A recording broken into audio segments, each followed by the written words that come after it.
or presentation. Students work autonomously for extended period of time. And there is also certain scaffolding on the behalf of the instructor to help them get to the proficiency level that we want them to get to. So project-based learning was first described in William Hurd Kilpatrick's pamphlet, The Project Method, back in 1918. So I guess we're celebrating more than 100 years of a project method.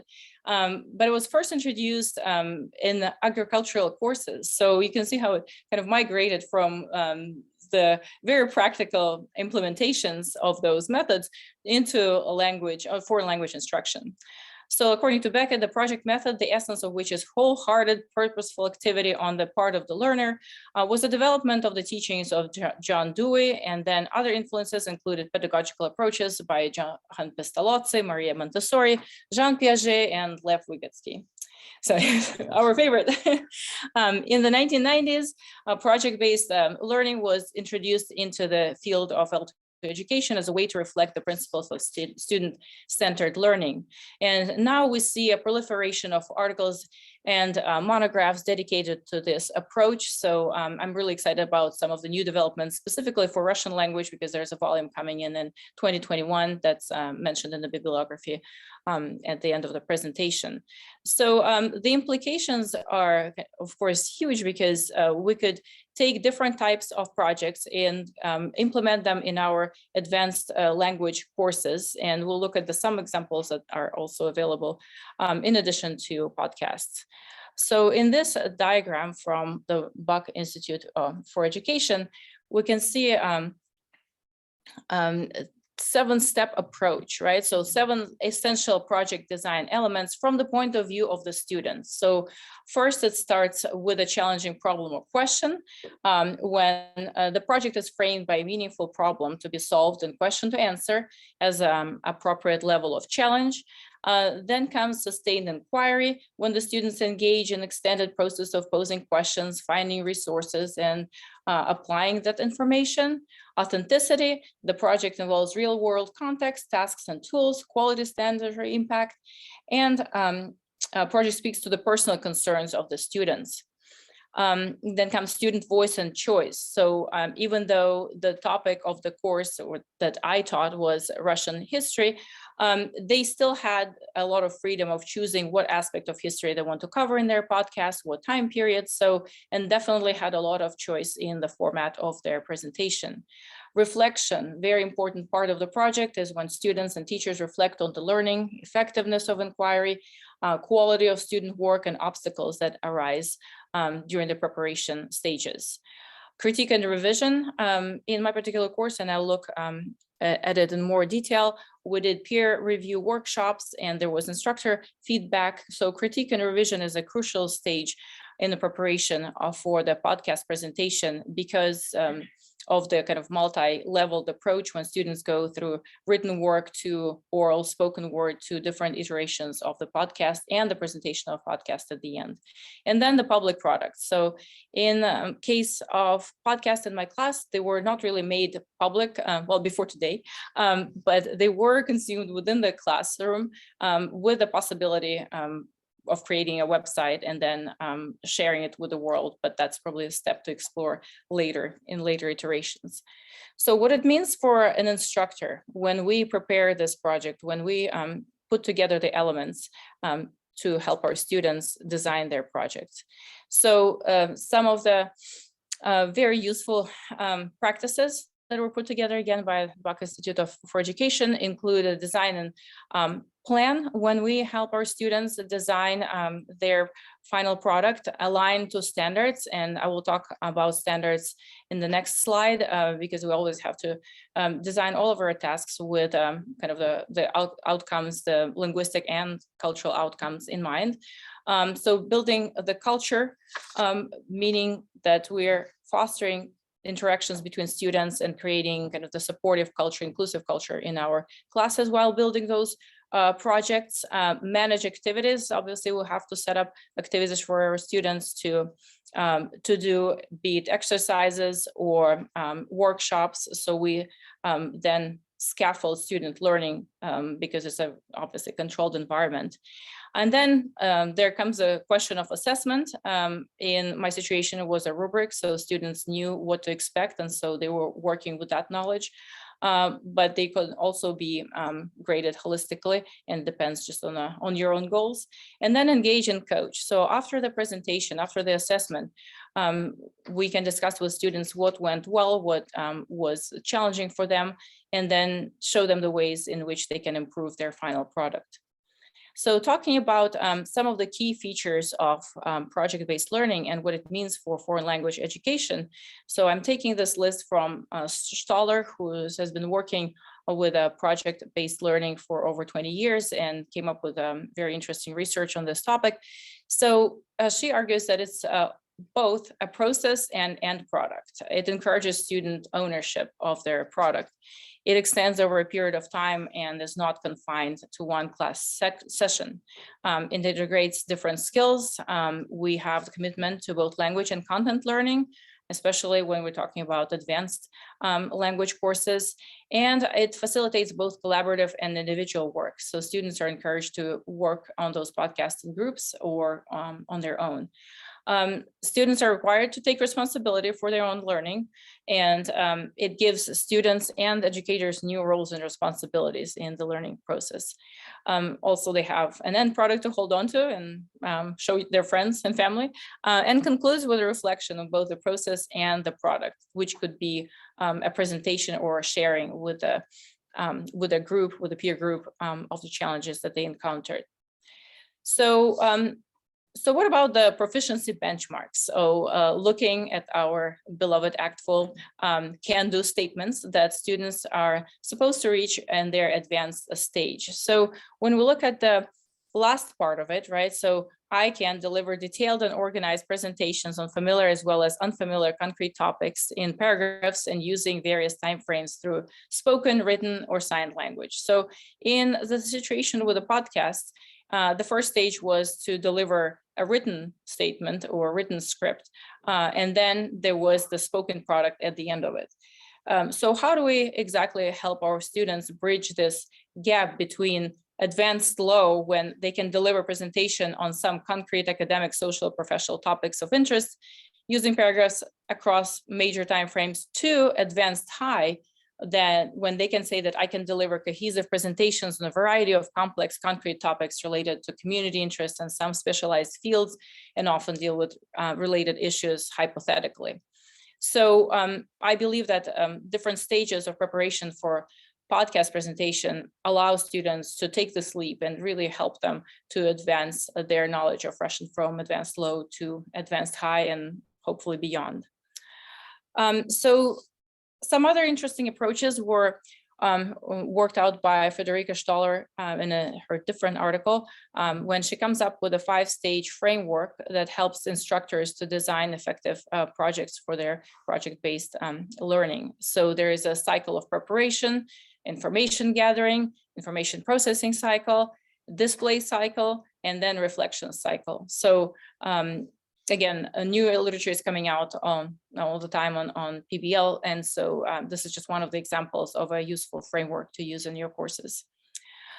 Possible outcomes. I use podcasts, but there are different other genres that instructors can use in their courses. So it could be a brochure, it could be a newsletter, a poster, debate. I know that we have a wonderful debate class. So oral presentation, panel discussion, role play, theatrical production that was also done in our department. Other like community event, digital story, PowerPoint presentation, video, website creation. So the choices are limitless, lots of field for creation for both instructor and the students. So why is it so effective to use podcasts in project-based learning environments, specifically for foreign language instruction? So familiar format with specific parameters, right? So most of our students will be familiar with the format of podcasts. Some of them are even making podcasts, and we see some of the grad students here who are in charge of Slavic connections. Check it out. So it's anywhere between 15 minutes, like the writing excuses, to an hour, or even kind of open format or with some other kind of talk show style podcasts, accessible and easy to execute. So you don't really need a fancy podcasting studio to make your own podcast. You can just use your phone. So the accessibility and ease of execution was really important to me. It also eases anxiety for some of the students because they don't need to perform a presentation in class. They can record it several times. They can, discard the recordings they don't like and present the product that they can stand behind and really proud of. Active student engagement in the learning process every step of the way, freedom of choice in design, research, and execution. Podcasts, from my experience, work for both minimalist students and those who go all the way out. So we have just a simple narration on audio, and we have sometimes a kind of a talk show on video with all kinds of video effects and sound effects. It's shareable with peers for learning and feedback. In my situation, and I'll show it, it was uploaded to a website where all the students were invited to take a look and discuss each other's work. It helps develop all language skills: reading, writing, speaking, and listening. The format is modifiable to fit specific course goals and desired outcomes. And again, it could be just a small project, or it could be a final project for the whole course. And it also develops other important skills like teamwork, if it's team-based, podcast, public speaking, and research skills. So all of those skills are very important to our college students. So just to turn my course and show what I did. So the course was called Advanced Russian Through History, and it took students through 7 different modules chronologically from the very beginning, from the ancient Rus to Tsars and Boyars to the 19th century, on which we dedicated 2 modules to the 19th century, to the Soviet times, and then the post-Soviet Russia, or Russia today.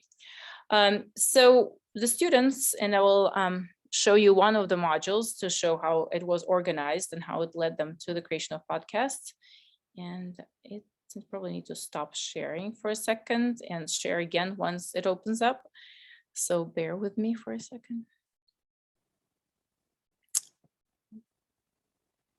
Okay, now I lost my presentation.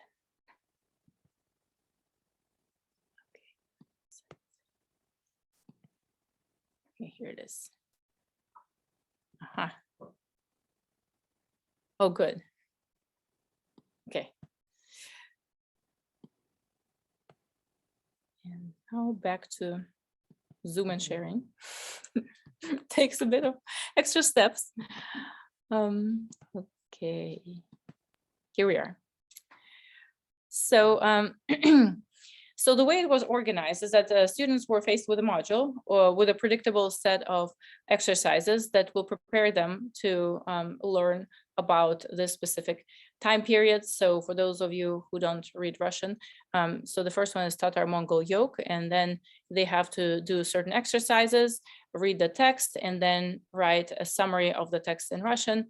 And they also are invited to explore different exercises and modalities outside of the textbook, like they would visit a museum, for example, of Kremlin, and explore artifacts and interact with them. So at some point, students were also asked to deliver presentations on various topics. And so this was kind of the pivotal point and kind of a point where we checked the way they present material before engaging in a semester-long project with podcast, and then after in the podcast they demonstrated the difference in presentation skills, in public speaking skills, and their proficiency, both cultural and linguistic. So going back to the presentation.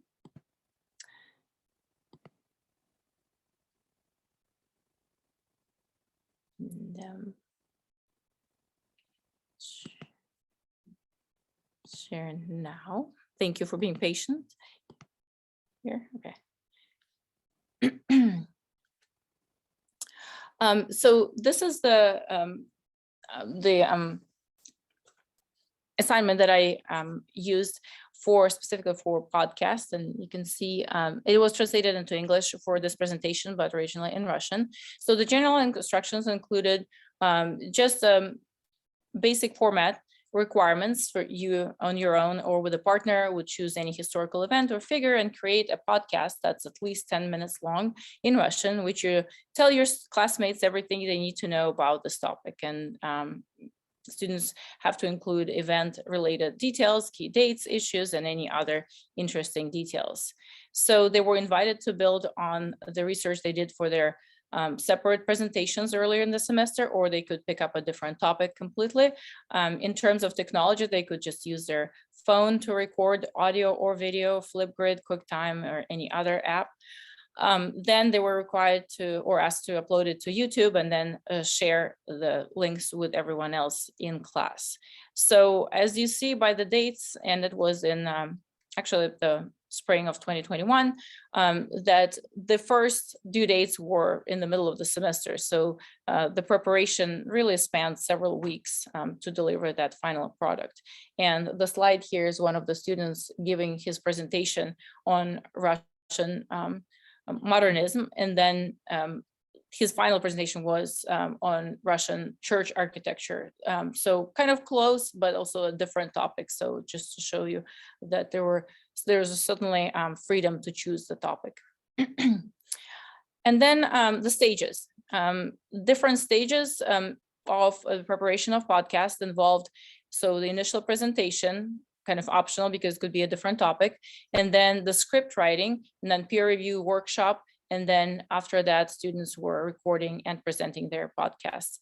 So with scripts, my requirements were flexible. They didn't have to write out every single word that they wanted to present unless they wanted to. So some of their scripts looked like this. So it's just a bullet points and kind of a detailed plan of what they want to talk about in their podcast, leaving them some space for improvisation. In some other situations, in other situations, it was a full written paper, like a research paper, that student would just read during his presentation in podcast. And this is the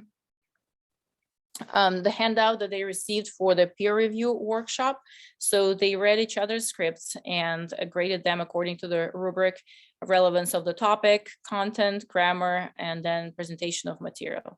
So we dedicated at least one class time to this workshop, and it really helped students to improve their the outcome, the podcast that they put out later. So let's look now at some of the sample projects by students in this class, and these are some of the instructions that they received. So let's hope that when I click this button, we hear the audio, and let me know if you cannot hear it. Some of the familiar, some of the students from that class are here. Which one should I play, right? So let's listen to the first one about the Russo-Japanese War. Зовут Михаил Кил, и я бы хотел рассказать вам сегодня о современных и исторических If I turn off the volume, it probably turns off there too. с японским протестом по поводу Oh yeah, you can. разведки на Курильских островах. Oh. Turns it off here. Yes. Yeah. Okay. Год назад Россия уведомила Японию о плане проведения работ с 18 июня по 18 сентября в Охотском море. Этот план предусматривает спорные острова Курильской гряды. Это Михаил. Yeah. Misha, да. Right. So you can hear how it's he didn't really add any music or any frills to his presentation, but it delivers the message. It's very well researched. It has a beginning and the end and very compelling story. So some other student, Josh? Yeah? No? Yes? No? Yes. Okay. Let's do it. Let's do it. If it plays, hopefully.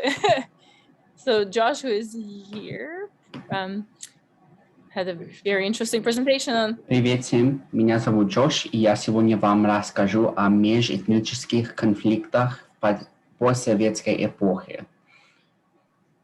Сначала чеченцы. Постсоветская эпоха.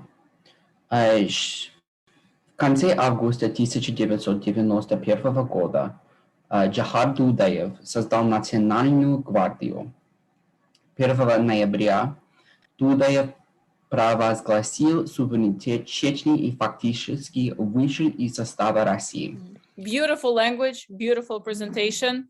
So great job. So, and this was a recording. So it seems like it's in a class environment, but it's actually what Josh recorded and uploaded for us to see later. So you can see different elements here as the PowerPoint presentation, his narration. So that's an example of one of the more elaborate ones. And I just wanted to show one more because it was uploaded on YouTube and involved video material as well. If I can pull it up.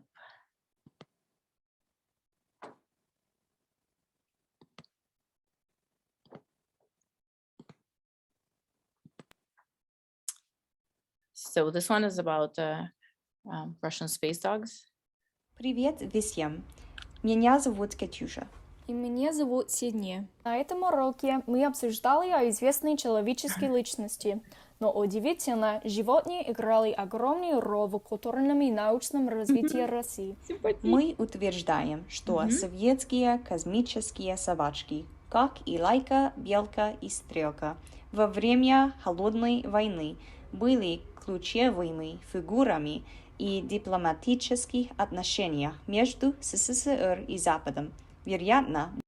So here's an example of podcast that was actually created by 2 students, and it's more like a talk show, right, between the friends.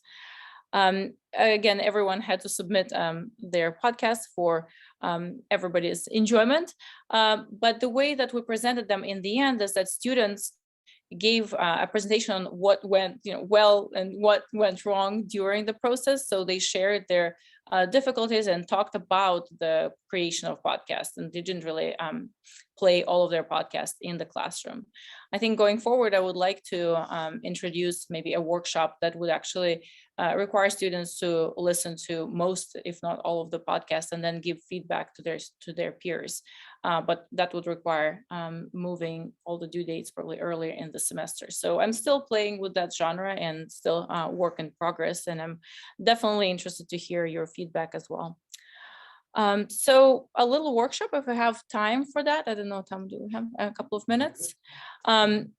If you're currently teaching a course that involves advanced language instruction or plan to teach one in the future, maybe let's take a couple of minutes to think about the ways that we could implement project-based learning in your class, whether you would want to be a final project or a smaller task throughout the semester.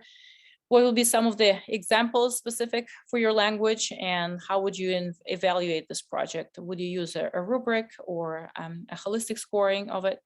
And then I would like us to share our ideas, maybe not with a partner, but just in a kind of a spoken dialogue around table discussion.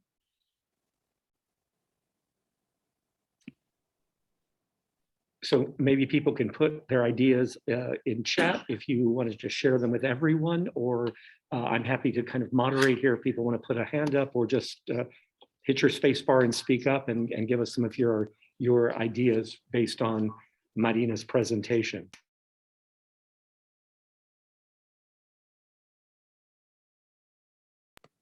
I think sharing in chat would be wonderful, or for those present here, maybe not in chat, in person.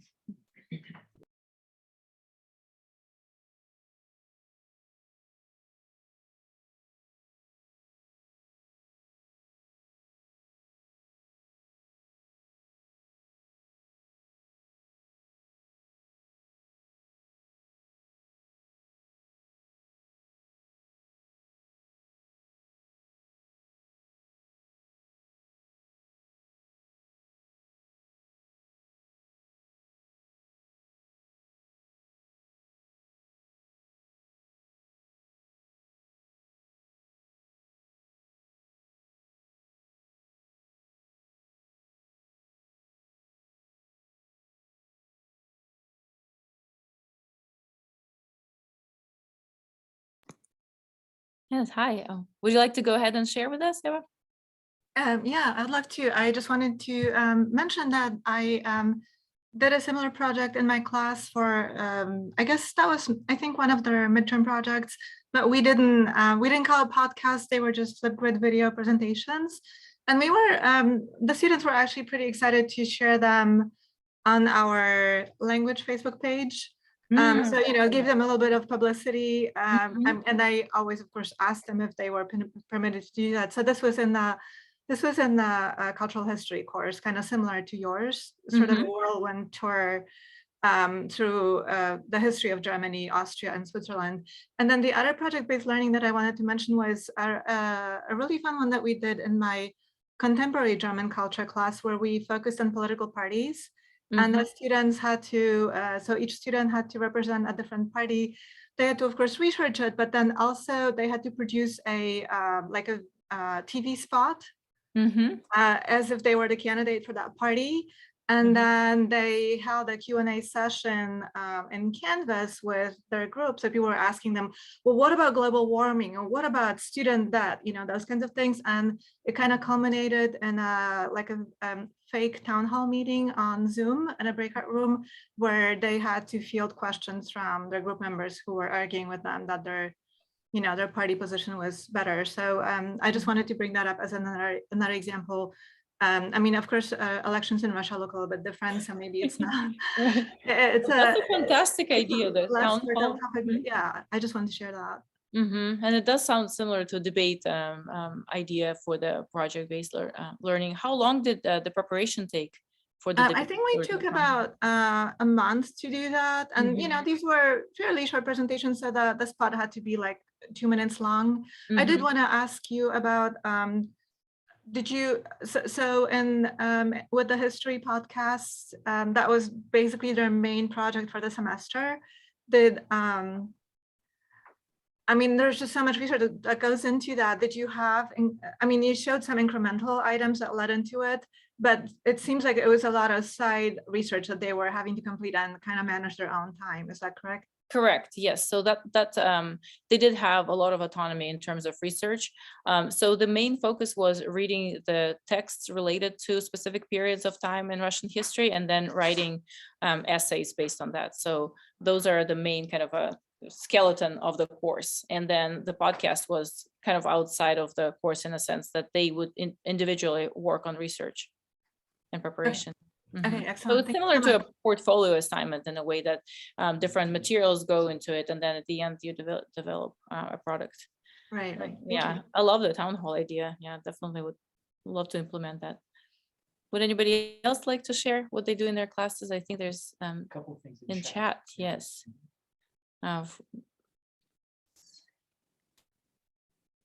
Okay, let's see. Not a foreign language teacher. My area is bilingual education and educational psychology. One of my classes is for pre-service bilingual education teachers. They make a podcast to read to students in an action research class. Masters in service bilingual education teachers use EL student podcast in math to explain their problem solving. That's absolutely brilliant. I mean, the implementation of BBL is so wide, and again, it's a kind of a latecomer to foreign language education, because it's been used in other fields for decades now. So yeah, thank you so much.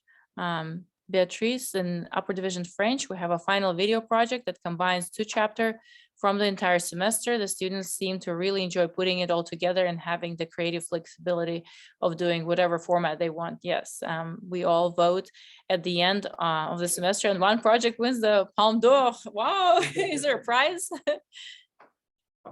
Yes. I mean, like tangible one. Yes, extra credit, definitely. Oh, There's nice. always extra credit. Yes. Oh, fantastic. Is there a theme to the course? Yes, so the course has 3 themes, and they get to pick 2 out of the 3 they want to combine. One is, this is for 320 French, social media, and so any aspect of it is one of the themes. Feminism or equality we're working on changing that chapter to something a little bit more inclusive right now, and freedom of speech and freedom of religion. So they can really combine, you can do social media and freedom of speech, or you can do social media and feminism, or women and, you know, the ban of the hijab in France. That's usually the one they really like to do. But, you know, they can do an interview because it's usually 3 people per group, and some of them go to some serious lengths. And it just depends on who you get in your group. You get an RTF person in your group and you're set. Right. Excellent, fantastic idea. And I love how you bring the concrete and abstract, right? So there was social media and then abstract or kind of, I guess, more theoretical preoccupations in society at that moment. Yeah, excellent. Great. Anybody else maybe wants to share here? Yes. I have a question. Sorry, I was wondering if you could point out maybe podcast that sample that is ideal in terms of meeting all the elements that you mentioned in one of the slides. Someone had researched for 20 years and had come up with those elements that one someplace that we could look at the sample. In terms of like any topic, just what is a perfect podcast? Among my students? Not necessarily. I heard your evaluation certainly.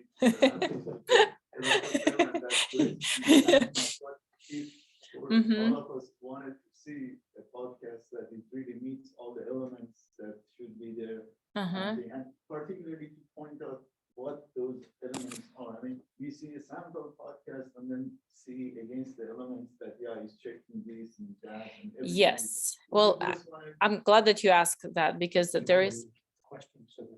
Yes. So the question was, what is the ideal podcast? And if there is an example of one that I could share, and I'm very happy to share this list.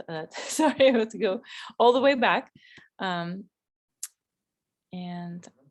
hopefully, see, I'll share again, share my screen again, just in case, because it doesn't sometimes go with the link. Does everyone see that? 10 of the most popular podcasts and what you can learn from them. Yes. Yeah. So this is on secondlinethemes.com, and this is a beautiful exploration of different genres of podcasts and setups and formats. So for the first one, so 2 people talking, 30 to 60 minutes. And then it's a newer podcast in 2017 and only has 117 episodes. Then there is a more true crime. So it really varies so drastically from very short one for 15-minute ones to unlimited ones like the Joe Rogan Experience at the bottom. This one, 2 hosts. This is very particular, very kind of a masculine oriented podcast. I've never heard, never listened to it, but 1 hour weekly, 2 friends, no guests. All right. So he did. Yeah, so 1,000 episodes so far, right? So weekly interview style. So they do, I guess, the invites guests to come over, because I haven't heard this one. You be the expert in this one. Stuff you should know. Again, tri-weekly, 20 to 60 minutes. Let's see. With Joe Rogan Experience, so it's always guests that are invited, and long form discussion, right? And some provocative ideas. Flying the tech guy, and I think it's at the bottom, Keith and the Girl, a daily podcast, right? So live shows, so closer to the radio, I guess, approximately 1 hour. So I think offering a variety of podcast experience is the key here, so the students can choose the format that they like. Either it's a conversation between 2 classmates or a monologue. If we look at This American Life, so the story is the key. So to be an excellent storyteller is the key to success. So and the compelling, telling a compelling story and doing it masterfully, I guess. What would you say, Marina, from that you've gleaned in this project with your students, looking at these kind of, in scare quotes, professional podcasts? What do you glean or take from those to have your students try to emulate in a language and culture podcast, where your goals are different from those of well, I want to say a commercial podcast, Right. A podcast that's meant to be out there for public consumption Mhm. versus one that a student is doing so that they can work on particular language and Mhm. culture skills ongoing. Right. What are the things you're So looking at? vocabulary would be one of the points that we're looking for, because throughout the semester they accumulated the vocabulary that's appropriate for advanced language. Advanced level of Russian, the structure of paragraphs, so complete sentences delivered in paragraphs. So obviously the style needs to be a professional style. So there are some parameters that do limit their creativity. So it's not just a relaxed chit chat with a friend. So there are certain goals they need to reach. Also the content, it needs to be well researched. It needs to be reliable facts about Russian history. It needs to be a story that they tell about a specific ruler or aspect of Russian culture. And in terms of length, nobody went for an hour. So I think we also were limited to a kind of 10 to 15, 20 minutes max, right? So just because they're not at superior level yet. Yeah, so these are some of the parameters. So as much as we want it to be a professional sounding podcast, it still will have its limitations just because it's their second language and they're still in the process of learning it. Yeah. And let me share the list of literature so you can go back and take a look at the research, and I'm happy to share my presentation with TLC, yeah, so that if you can take a look. And if I find my presentation again, apologies about that. So this, share again. Again, thank you for your patience.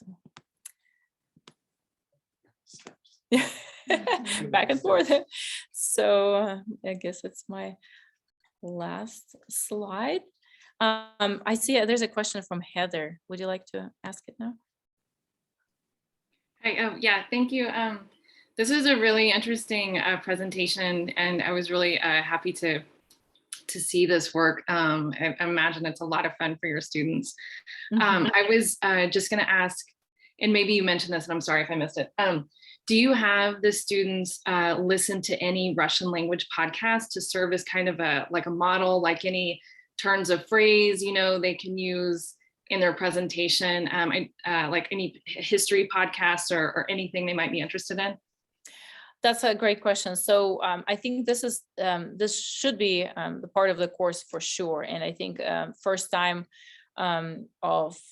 iteration of this course did not include assigned podcasts. So, but the one by Vysshaya Shkola Ekonomiki, the Higher School of Economics, has an incredible history podcast that those podcasts are prepared by professional instructors in history and cover all of the topics. So I think going forward, I would definitely include that as part of their assignment, maybe examining or listening to different podcasts, comparing them and contrasting them and learning from them. So that's something to incorporate. It seems like that would be really, and I totally understand. That's a great question. As an instructor, trying something out for the first time and wanting to add something later. But yeah, for your advanced learners, this being a really great way to kind of dig into the language and start picking up some of those little bits that they could introduce a topic with, or transitional phrases. I know at that advanced level, that's really where you can start to work with those. I did a quick search and there's a page that has a top 30 podcasts for history lovers. Yes, excellent. So. And yes, it's also that the kind of the field of podcasting is not as big in Russia yet, but I guess the ones that are run by universities would be the ones to share with students as models. Yeah, but thank you. That's a great point. And we have a question in chat, I think, right? Yes, Amanda, thank you for sharing.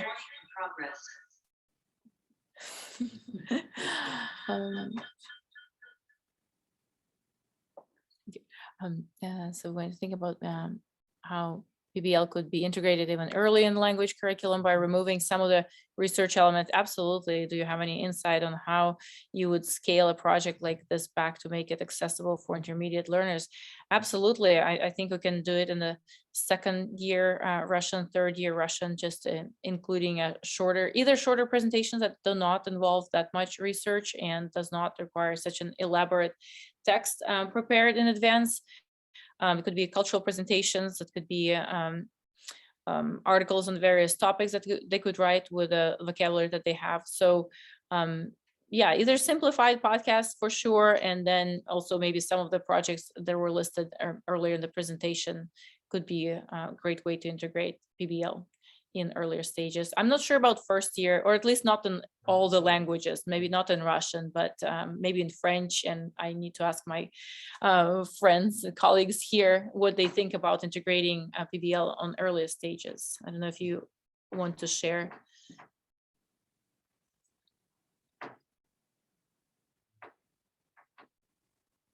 Well, you actually do that, right? You already shared, like Eva said that she's implementing a lot of elements of PBLs already without calling them that. Yeah, great, thank you. And any other questions or comments, suggestions, feedback from students who actually went through it? Any comments from those who created them? It was definitely the most memorable part of the course for me, I think, especially just because I was able to really research a niche topic that was personally interesting to me outside of the language. So I definitely retained that vocab. Mm-hmm. Oh, yay, yay, goals reached. Check. Thank you. Not a paid contribution. Thank you. Any other comments, questions from anyone on our Zoom connection today? One more comment. Yes, from Eva. I think there's one more from So thank you for putting this project in the broader context of project-based learning. That was super useful and helped anchor the purpose of these types of assignments. Thank you. Thank you so much for coming, for contributing. And I'm looking forward to hearing your comments or questions. Feel free to email me. I'll probably just add my email to chat, right? And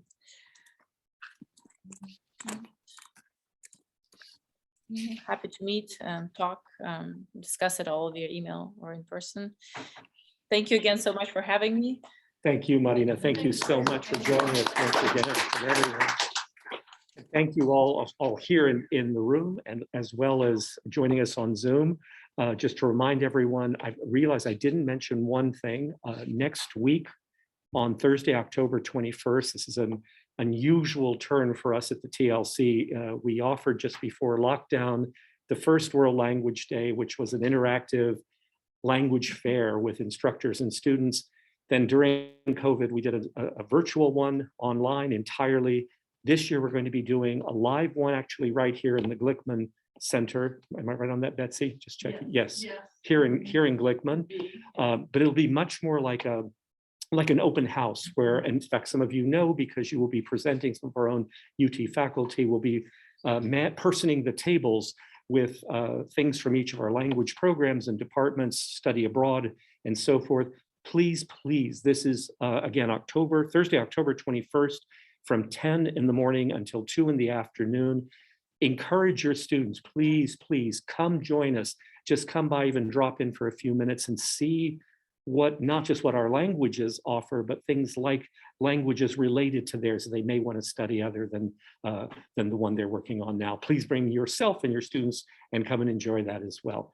And with that, I want to thank you once again and thank our speaker, Marina Alexandrova, for a great talk. And hopefully we'll see you all back with the TLC for our next Language Matters in November. Thanks, everybody. Thank you.